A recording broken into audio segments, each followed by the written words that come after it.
Jornal da TV Onix. Oferecimento.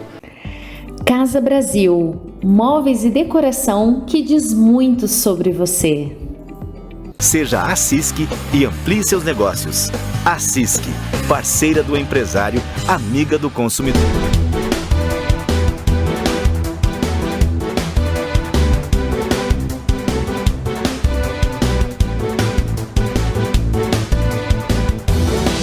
Recursos como ICMS e IPVA sobem e repasses de impostos do governo do estado para São Carlos têm 10 milhões de acréscimo no primeiro semestre. Moradora de Ibaté registra boletim de ocorrência por perturbação do sossego. Motivo: festas feitas pelo vizinho no último domingo. Policiais militares prendem homem que trabalhava no tráfico de drogas na região do Cidade Iraci. Com ele foi encontrado maconha, crack e cocaína. Segue a campanha de vacinação contra a dengue em São Carlos e ampliada a partir de amanhã, quarta-feira. Prepare o bolso. Petrobras anuncia aumento no preço de gasolina e gás de cozinha para as refinarias. Ponto final desse aumento será o bolso do consumidor. Na coluna da AL Soluções Empresariais, a importância de um advogado para abrir e manter uma empresa saudável e dentro da legislação. Acontece hoje a inauguração do Instituto Coragem em novo endereço, na região da Santa Casa. O padre Robson Caramano, coordenador do projeto, fala sobre a inauguração e os atendimentos. Tudo isso e muito mais na edição do Jornal da TV Onix desta terça-feira, 9 de julho, que começa agora.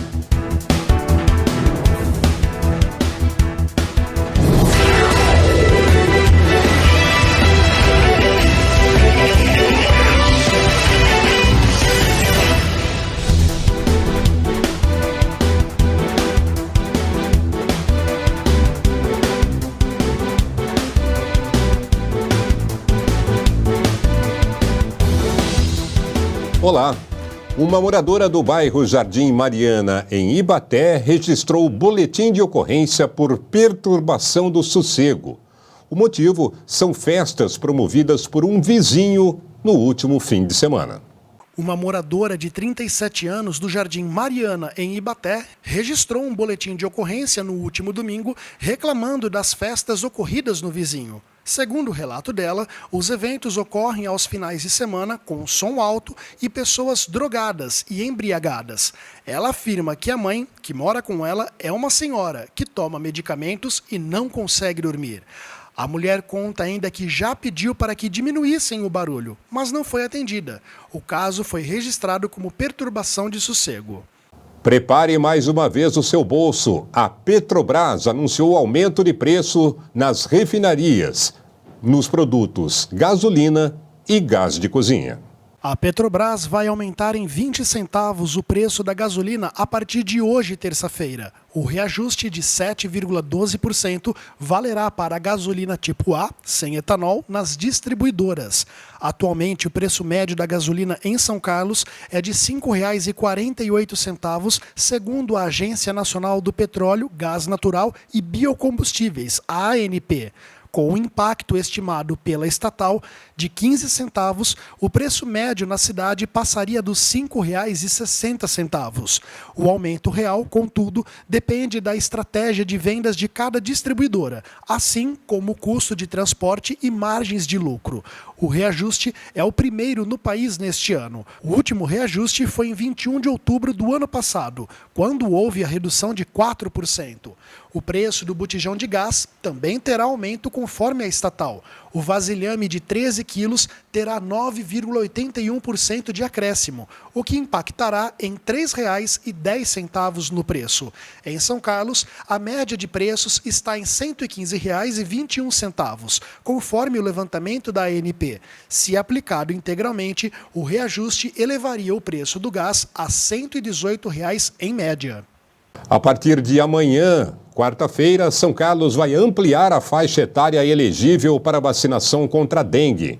Anteriormente restrita a jovens de 10 e 11 anos, a cobertura será estendida para incluir crianças e adolescentes de 10 a 14 anos.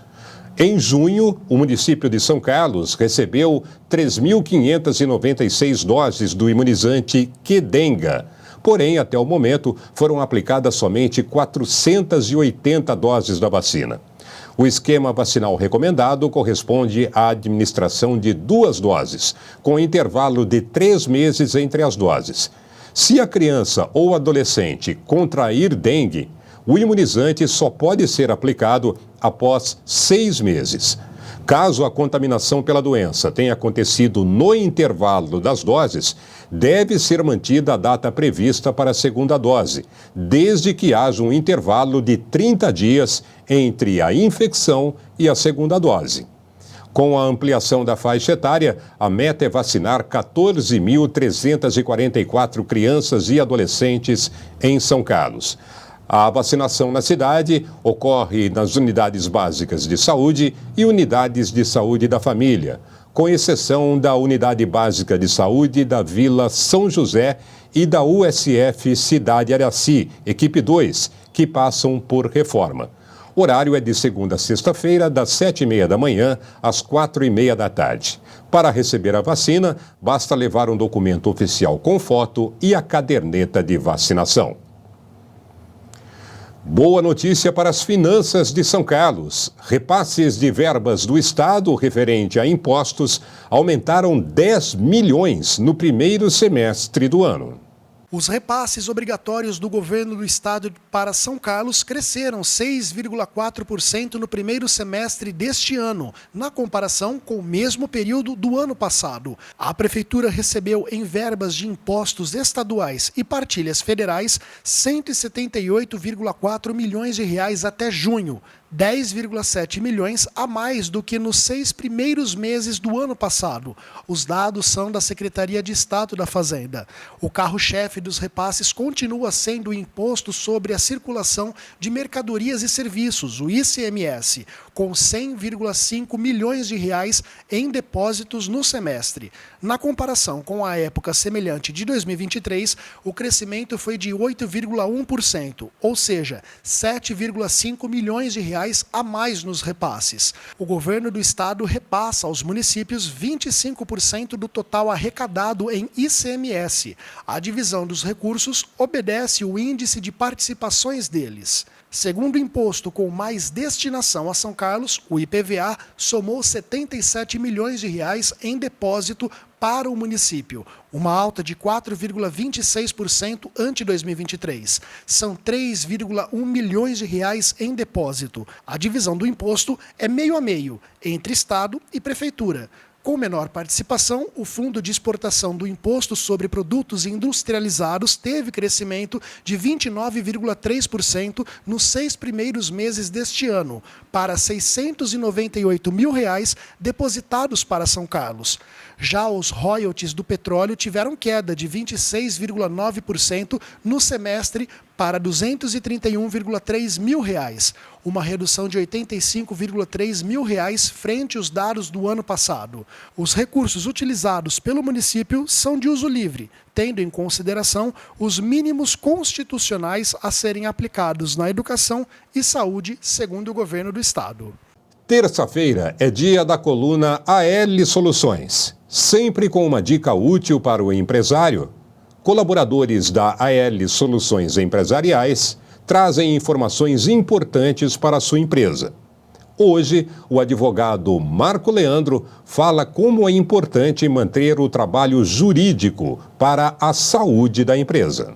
Olá, meu nome é Marco Leandro, sou advogado especializado em Direito Civil, em Direito Empresarial, com pós-graduação em Processo Civil e Contratos. E eu estou aqui para falar para vocês rapidinho sobre a importância de uma consultoria jurídica para a tua empresa. É certo que o ambiente atual empresarial está cada vez mais complexo e cada vez mais regulado pelas normas e leis.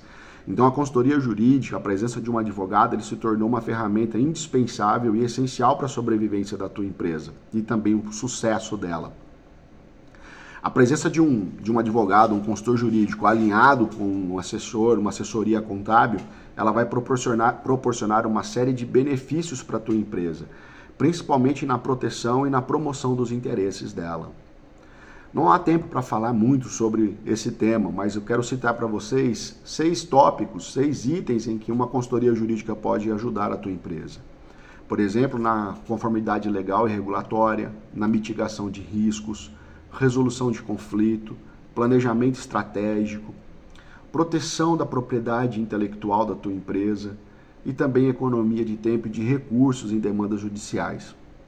Em suma, a consultoria jurídica ela é um componente, então, essencial para você ter uma operação bem-sucedida na tua empresa, independente do tamanho dela, se ela é uma pequena empresa, uma média ou uma grande empresa. A consultoria jurídica ela vai oferecer uma proteção robusta contra riscos legais, vai ajudar a garantir toda a conformidade legal e regulatória, vai facilitar na resolução de conflitos e, principalmente, contribuir para o planejamento estratégico da tua empresa.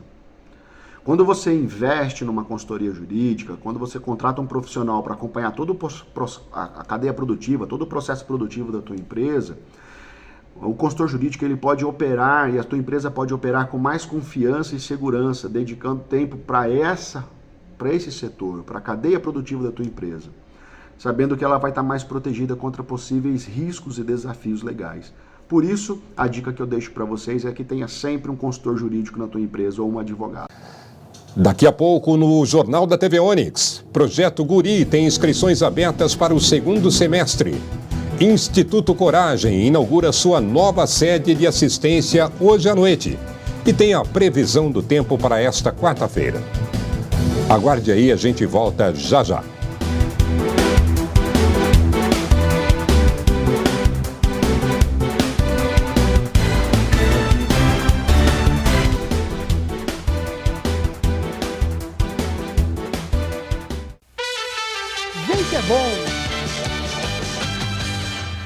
Bem-vindo ao mundo dos negócios. Conheça a AL Soluções e Treinamentos Empresariais, uma empresa que desde 2012 tem trazido soluções eficazes para empresas de todos os segmentos. Nosso objetivo é acelerar o crescimento das pequenas e médias empresas. Contamos com consultores altamente qualificados, com cases que endossam a qualidade dos serviços prestados. Nossas especialidades incluem gestão financeira, gestão de pessoas, gestão em licitações, treinamentos e palestras. Traga sua empresa para a AL e conheça a força dos nossos trabalhos. Que é bom!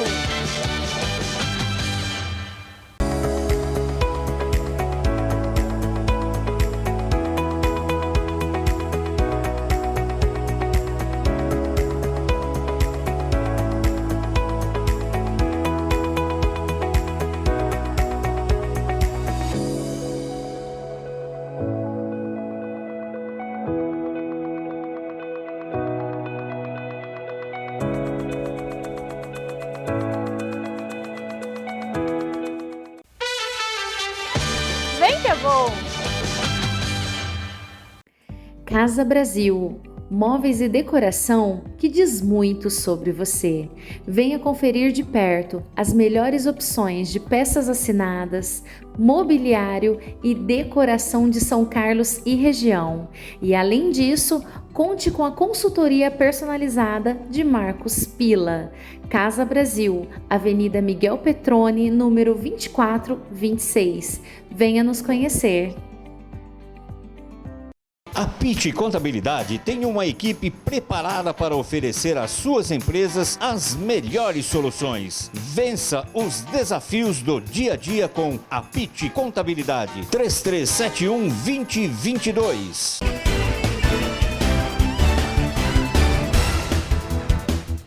E hoje é feriado dos 92 anos da Revolução Constitucionalista de 1932.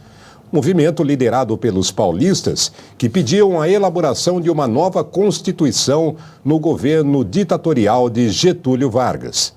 E São Carlos teve participação no movimento. Quem explica é a Leila Massarão, diretora da Fundação Pró-Memória. O movimento de 1932 ele tem que ser entendido, ele é bastante complexo, mas de uma maneira bastante resumida, ele é um movimento político, liderado por São Paulo e os seus aliados, em busca de uma melhor posição dentro do governo federal de Getúlio Vargas.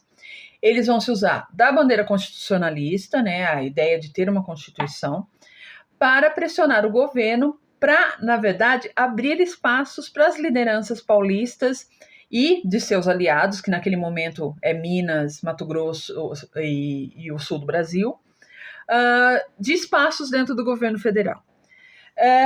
A ideia de um confronto armado foi utilizada como uma das estratégias para alcançar esse objetivo. A ideia era invadir o Rio de Janeiro, cercar o Palácio da Guanabara e pressionar, né, fisicamente até, que Getúlio Vargas aceitasse a promulgação de uma nova Constituição, uma nova Constituinte para a construção de uma Constituição e a autonomia desses estados e aliados. São Paulo acreditava que esse movimento seria muito rápido, seria um golpe muito rápido e que teria os efeitos desejados. Porém, isso não acontece. Por um lado, porque eles subestimaram o poder do governo federal, né, ou superestimaram o próprio poder, e eles não contaram com os aliados que eles acreditavam que tinham, que era Minas Gerais, Mato Grosso e o sul do Brasil. Então, o confronto acabou se arrastando por 85 dias, isso causou muita morte e destruição, principalmente no estado de São Paulo, nas frentes de batalha, nas fronteiras principalmente, e acabou exigindo uma mobilização do estado todo nos esforços de guerra. E é nesse sentido que São Carlos começa a participar. Ele vai ser um dos contribuintes nos esforços de guerra. Então, as indústrias, o comércio, as instituições, os grupos organizados começam a se mobilizar na cidade para conseguir recursos para auxiliar os combatentes, auxiliar nos esforços de guerra contra Getúlio Vargas. Isso vai sendo alimentado pelo rádio e pela imprensa, pelos jornais, que vão alimentando uma ideia de que São Paulo ia ganhar a guerra ou tinha a chance de ganhar a guerra, o que de fato o que não era fato. Mas, enfim, envolve as pessoas nesse ambiente, as pessoas vão cada vez mais contribuindo. E houve uma contribuição significativa em São Carlos, inclusive com centenas de voluntários que foram para a frente de batalha. A gente comumente fala dos 4 que estão hoje sepultados na Praça dos Voluntários, mas existiram outros que morreram, mas eles não foram transladados para cá, por exemplo. Mas você tem toda essa movimentação na cidade. É claro que isso não acaba em 32, mesmo após o fim do conflito, você vai ter em São Carlos ainda uma situação bastante tensa, porque há uma recusa do interventor que é nomeado para a cidade, então há conflitos inclusive armados na cidade contra esse interventor, há conflitos entre pessoas que achavam que Getúlio Vargas estava certo e pessoas que achavam que não, e isso vai gerar conflitos, inclusive quando eu falo conflitos, é conflitos armados no meio da cidade, com mortes e tudo, não é para rir, mas é muito sério. Mas enfim, 32 tem esse efeito na cidade. É lógico que com o tempo isso vai dispersando as mudanças políticas que acontecem, inclusive São Paulo vai chegar a um ponto que vai estar junto com Vargas, né? Então, isso vai acalmando. Porém, dentro da mentalidade paulista e daquilo que tinha sido construído em 32, a ideia romântica de 1932 faz com que São Paulo comece a construir uma história da Guerra Civil de 32, do ponto de vista paulista, para os paulistas. E é por isso que hoje a gente tem o feriado de 9 de julho. Ele é um feriado paulista para os paulistas, mas de um ponto de vista de uma vitória moral que não necessariamente é fato, né? Ou que ela tem várias questões a serem revistas dentro da história. Mas, para o imaginário paulista, essa é a comemoração dos esforços de guerra contra Vargas e a luta dos paulistas pela Constituição. Veja agora a previsão do tempo para esta terça-feira em toda a região. Confira agora como fica a previsão do tempo para a nossa região nesta terça-feira. Sol com algumas nuvens durante o dia. À noite, o céu fica com muitas nuvens, mas não chove. Em São Carlos, mínima de 14 graus e máxima de 27. Em Descalvado, mínima de 16 graus e máxima de 29. Em Porto Ferreira, mínima de 15 graus e máxima de 27. E em Pirassununga, mínima de 14 graus e máxima de 27. Será inaugurada hoje à noite a nova sede do Instituto Coragem, para atendimento às pessoas mais carentes em áreas como psicologia e fisioterapia. Eu conversei com o padre Robson Caramano, que é coordenador do projeto. Hoje nós, quase que uma reinauguração, né? Pelo fato de que já tem 2 anos de funcionamento o nosso instituto, que foi inaugurado no dia 12 de outubro de 2022, com o intuito de atender as pessoas de baixa renda nas especialidades de psicologia, fisioterapia, atividade física e também um olhar para as famílias e para as pessoas que possuem o espectro autista, né? E então, hoje nós demos um grande passo, que é conseguir um lugar, um espaço, que é uma clínica, onde tem uma acessibilidade muito boa, de um ponto de referência muito bom, uma vez que nós nos tornamos, nestes 2 anos de trabalho, entidade referenciada pelo SUS para o atendimento em psicologia e fisioterapia. Então temos pessoas da cidade toda que fazem uso dos serviços que nós prestamos junto dos nossos profissionais.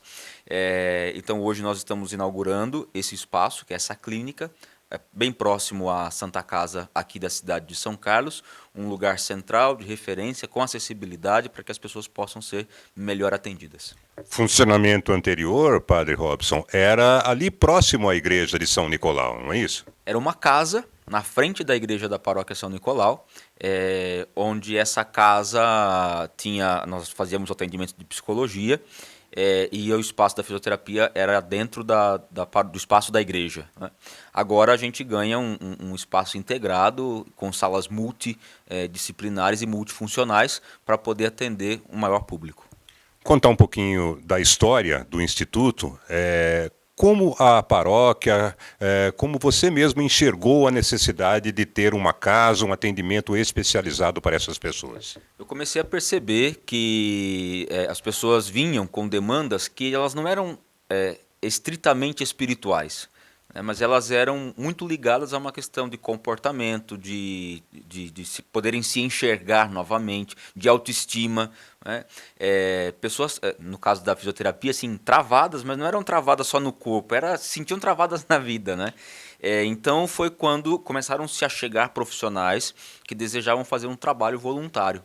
Então eu, junto da equipe que nós chamamos do Instituto, organizamos esse trabalho voluntário que se formalizou depois como prestadores de serviços, que até hoje continuam junto com a gente, e o Instituto passou a ser esse guarda-chuva que abriga profissionais que querem fazer algo pelas pessoas, prestando um serviço à sociedade, né, e realizam isso através da nossa instituição.